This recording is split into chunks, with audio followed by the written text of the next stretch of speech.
विहिरीत पडल्यानंतर आहे ना त्यात एक बारकं बाळ म्हणजे असं एक 4 वर्षाचं वर आलं तसं आहे ना, मी पहिली उडी मीच मारली, म्हणजे कोणच नव्हतं ॲक्सिडेंटमध्ये, इथं कोणच नव्हतं. तर त्यातले 5 जण बाहेर काढण्यात यश आलं आणि 2 जण त्यांच्या ते निघलेत. तर त्यातले 7 जण सुखरूप आहेत आणि 8 जण डेड झाले. तर पंढरपूरमध्ये झालेला इन्सिडेंट सगळ्यांना समजला असेल. काही हिंदू भाविकांचे पिकअप एका विहिरीत गेली आणि ती विहिरीत जात असताना बघणारा एक मुस्लिम मावळा त्याने जीवाची पर्वा न करता त्या विहिरीत उडी मारून 5 लोकांना वाचवले. फुटेज सगळ्यांसमोर आहे.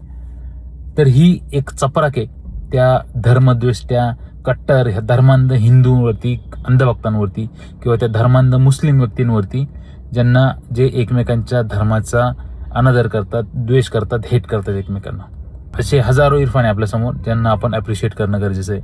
ह्या इरफानचे लाख लाख आभार. आता तुला कोणी जिहादी, कट्टरवादी, आतंकवादी नाही बोलणं, कारण की तुझं काम तसं आहे. आणि सलाम आहे भावा तुझ्या कार्याला. धन्यवाद.